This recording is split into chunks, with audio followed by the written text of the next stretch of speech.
Paul and Alec, thank you so much for taking the time to be with me here today and to discuss Churchill Resources.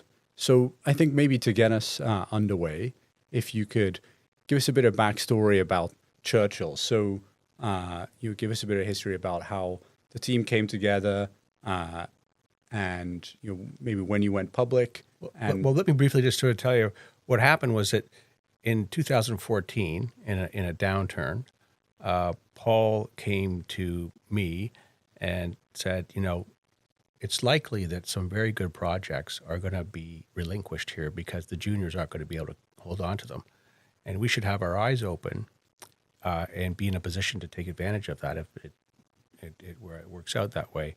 And he was right, and that's exactly what happened. And we did acquire Pelly Bay up in the north I guess that was the summer of 14 or the fall of 14. The summer, yeah. Summer of 14. It came open and we staked it. Yeah. So there's a very good project. It had been a collaboration with BHP. Yeah. There's 20 diamondiferous kimberlites out of 27 that had been identified at that point. We still think there's a ton of potential there.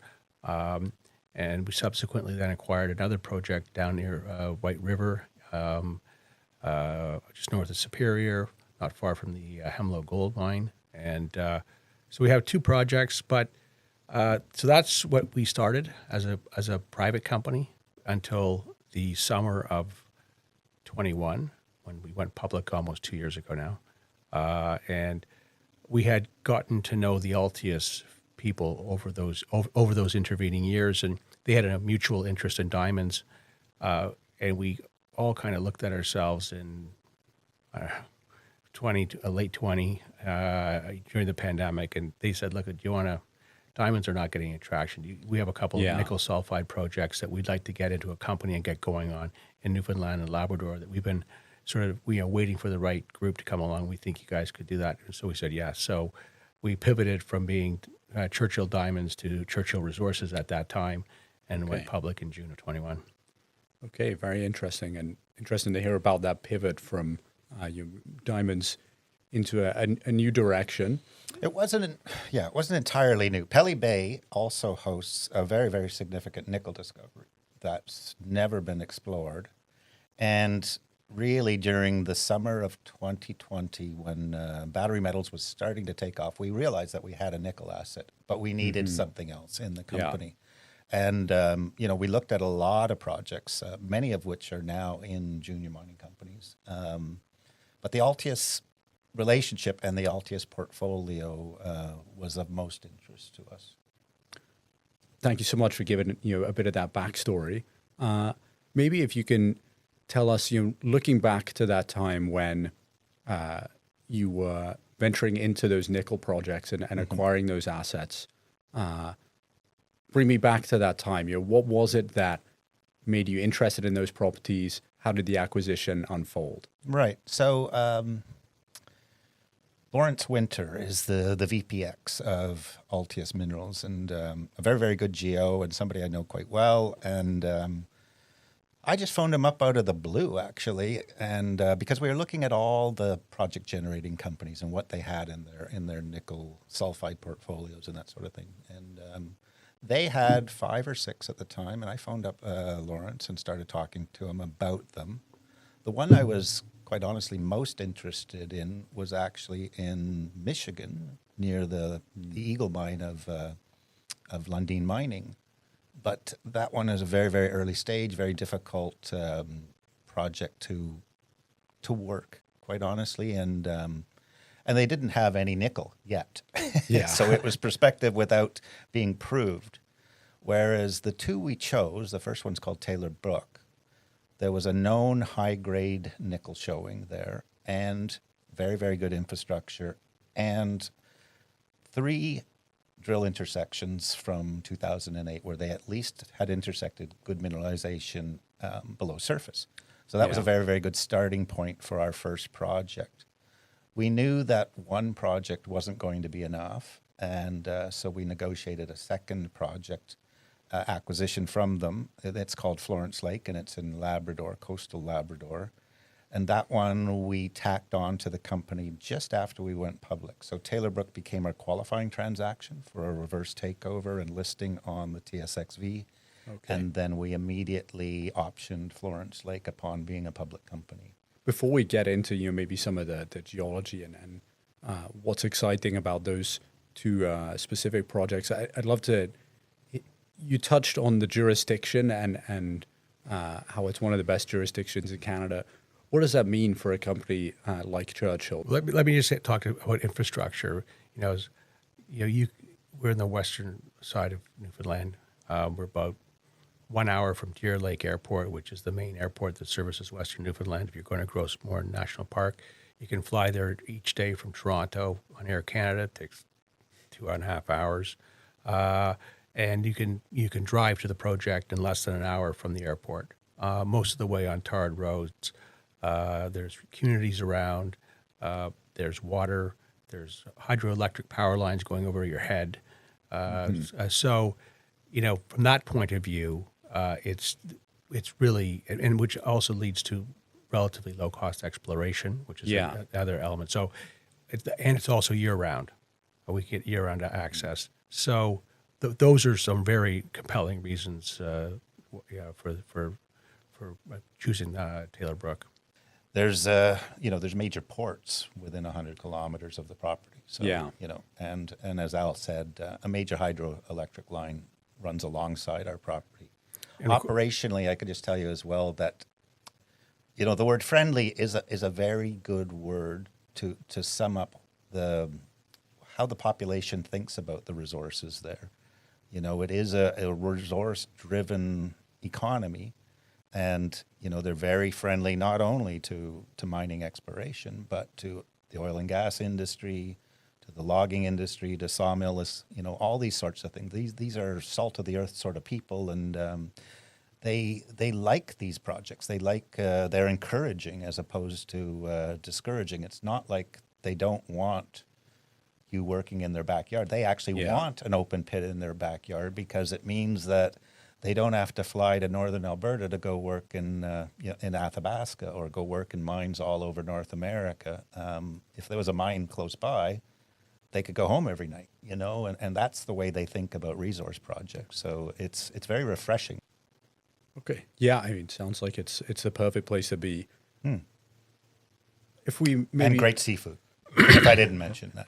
I'm sure that increases productivity on site. It's compelling. Okay. In terms of your two flagship projects, Florence Lake and Taylor Brook, if we can dive into both of those. So tell me about the geology there, tell me about the work that's being done, and then what you can expect over the coming year.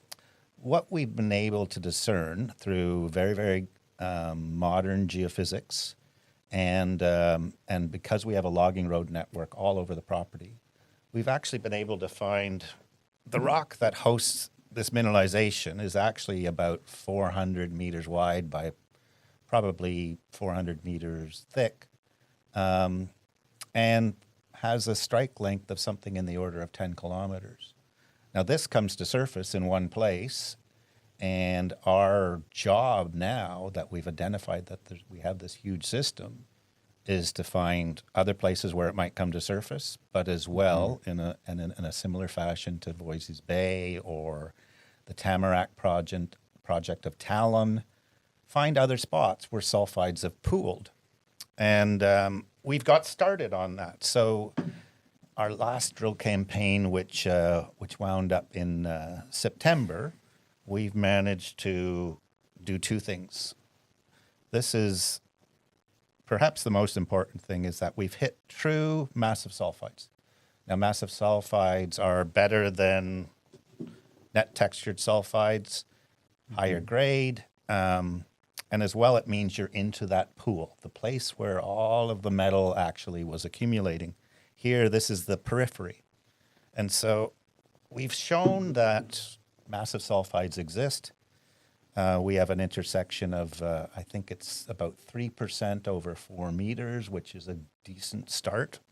And we've also found net textured sulfides down to about, this intersection was at 106 meters below surface. So what we're starting to show is that at Leyden, the right conditions existed for a high-grade deposit to form. And what we are hoping is that it actually has scale at Leyden. But Leyden's one tiny spot along this 10-kilometer feature that we've now identified that's identical in every way. And we have to find other places where it's mineralized and other places where larger pools, could have accumulated. So we're rewriting the geology of this part of Newfoundland, actually. We've shown that this rock is the same age as that great big layered intrusion, 430 million years old. And that's very, very important. It means it's all interrelated. It's all part of a large intrusive system. And this period, it's called the Silurian period. This is the period when all the collisions were happening at the edge of the Canadian Shield that was forming the island of Newfoundland.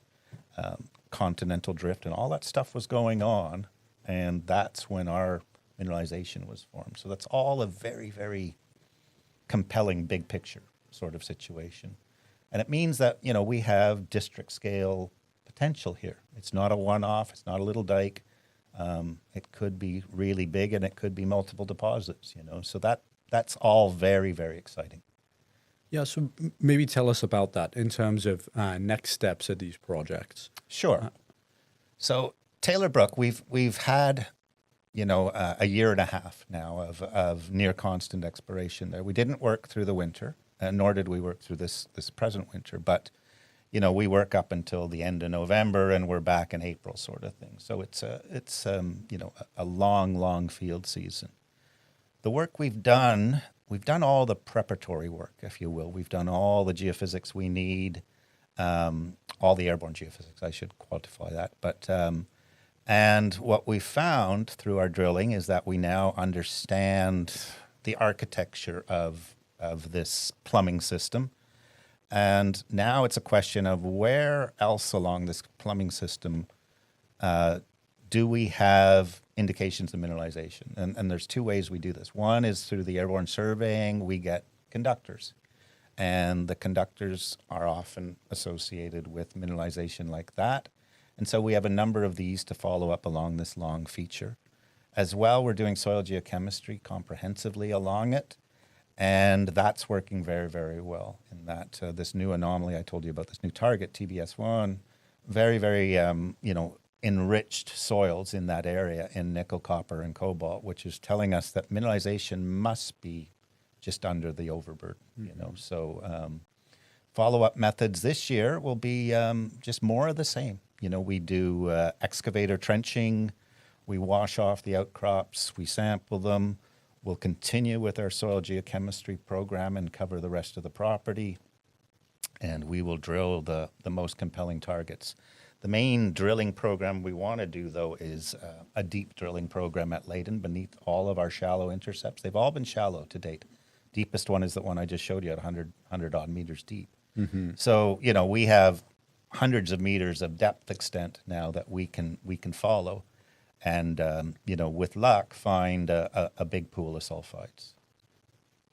So thank you so much for that answer. I'm wondering if you could tell us about some of the work that's going on at Florence Lake. Sure. So Florence Lake is a different type of plumbing system. So Florence Lake is what's, in a geologist, we call it Cambalda-style mineralization. But what it really means is that in Western Australia, there's this greenstone belt, this very old volcanic belt.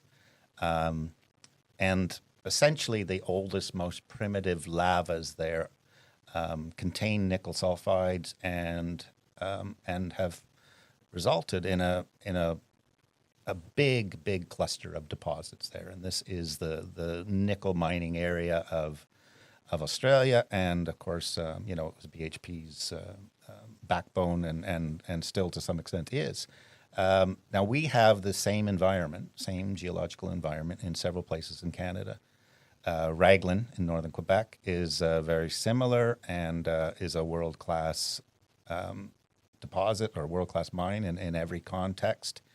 The area around Thompson, Manitoba is also very, very similar style of mineralization.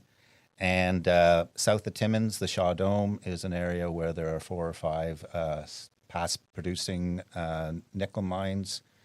And the area we're working is actually at Florence Lake, the same environment. So these are very, very old greenstone belts. Falconbridge identified this, well, actually, even before Falconbridge, nickel miners knew about these rocks and knew that there was a nickel showing there. But Falconbridge did the definitive work in the period 1992, 93 through to 96. They had 3 big field campaigns there where they did, at the time, state-of-the-art sort of work. They flew an airborne survey that detected conductors. They did ground follow-up EM techniques. They did soil sampling. They did rock sampling, and they drilled 46 holes, and they had some success. This is the massive sulfide. This core has been quartered, so it's not quite as impressive as my other piece there, but that is massive nickel sulfides. This graded 9% over a meter, something like that. So we are happy that massive sulfides are there, and we've actually used Earth Labs to compile and digitize all of that Falconbridge work. Much of it predates sort of the digital era. It was right at that time when GPSs were starting to be used and things like that. So we've compiled all that. We've flown a modern VTEM survey, so the same survey that we flew at Taylor Brook that helped us detect mineralization. We've flown that over the Florence Lake property this past spring and followed up our conductor targets with very, very tightly spaced, extensive soil sampling during August, September, October. This work collectively is showing us numerous areas that have better potential than where they got that massive sulfide. That's called the Bakey showing. We are reinterpreting the geology again, looking at it in a different light than Falconbridge did, knowing a lot more than than they knew then. As well, I should mention part of the team that Alec talked about is a fellow named Derek Wilton, Dr. Derek Wilton, who's retired from Memorial University in St. John's a couple years ago. And he was head of economic geology of the department. So he's an expert on Voisey's Bay and on the geology of Newfoundland and Labrador and all the various mineral deposit styles. So he works with me very, very closely. And we've been looking at the geochemistry and sort of esoteric research sort of methods of characterizing these old lavas. And this is helping us to vector in on the areas where the eruptive centers were, where nickel sulfides patch. They basically, they're lava channels, and they'll pool.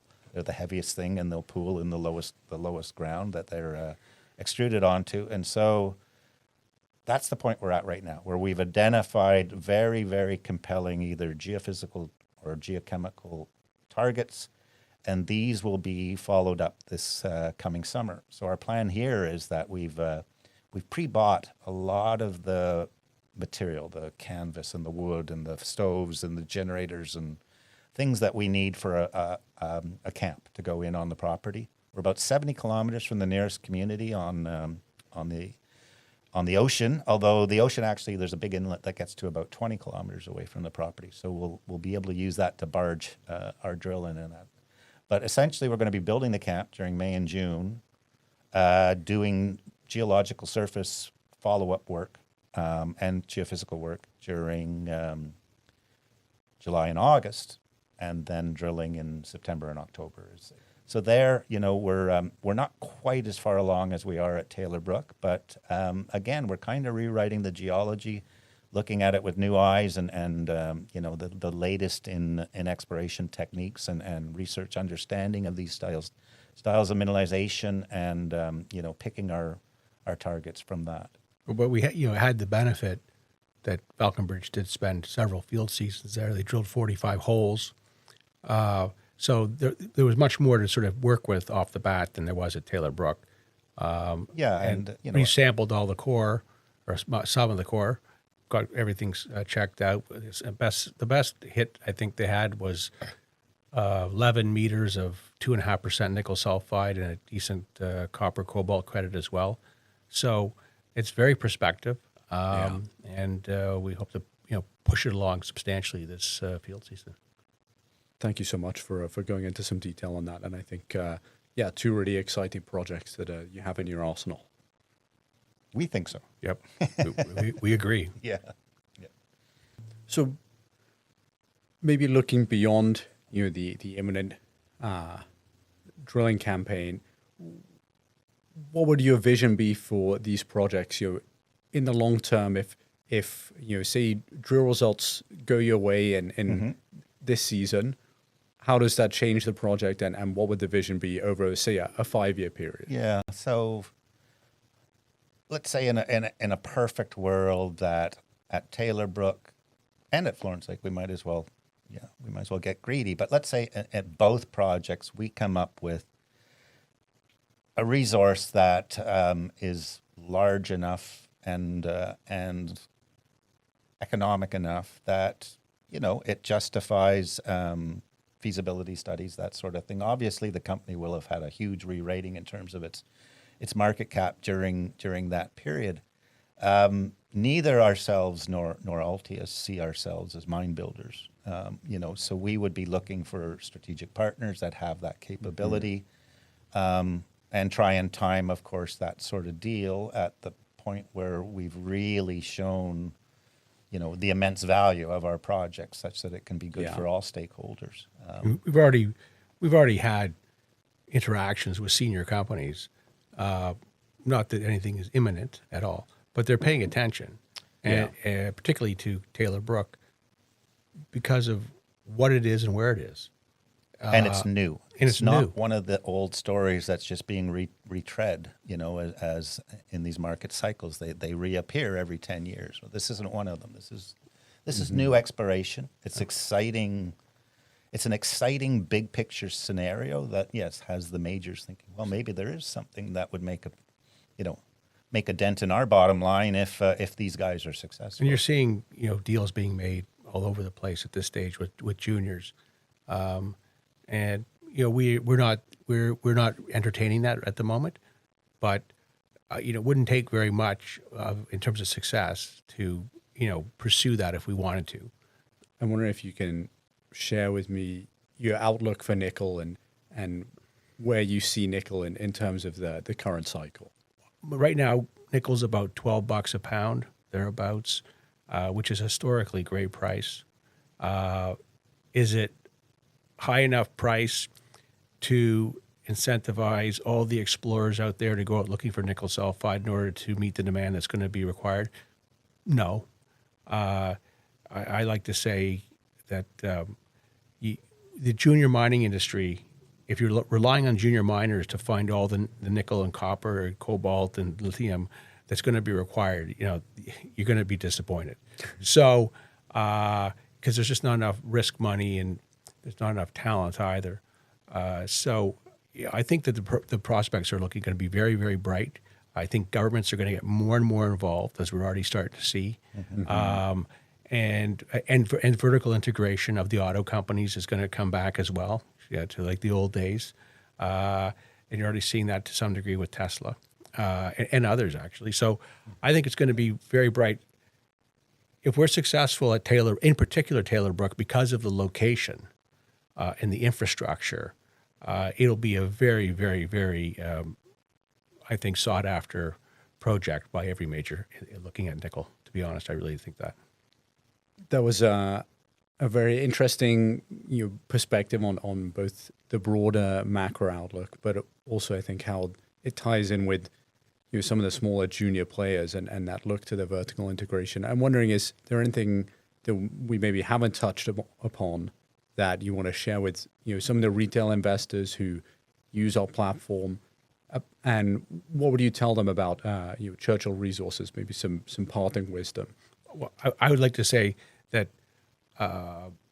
there's junior mining. It's there's lots of companies, there's lots of promoters, there's lots of guys mining the stock market, and that's always been the case. It will always be the case. This is a company that's really driven by science. we're looking for high impact projects that can make a difference. And we're very, very particular about the projects we took and why we took them. And under Paul's leadership, who's a long time exploration geologist, knows what he's doing, put together a really good team. So things are being done properly.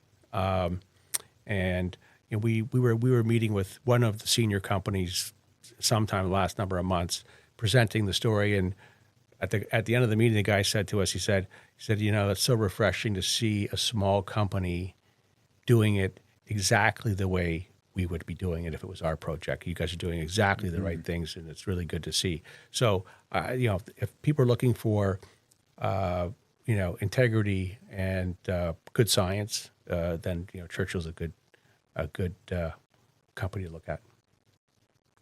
Well said. Yeah.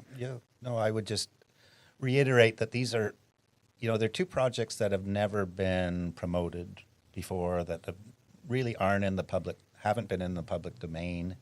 It's new and comprehensive exploration in a very, very permissive nickel environment, So, these are good projects that are very, very well located, that are showing all the signs that high grade is there.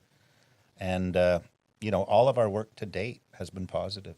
There's been just no bottlenecks, no roadblocks, no fatal flaws, nothing like that that would put me off. So we're very, very confident of the quality of these two projects. Okay, well, definitely a story to keep a close eye on. Thank you so much for chatting with me. James. Thank you.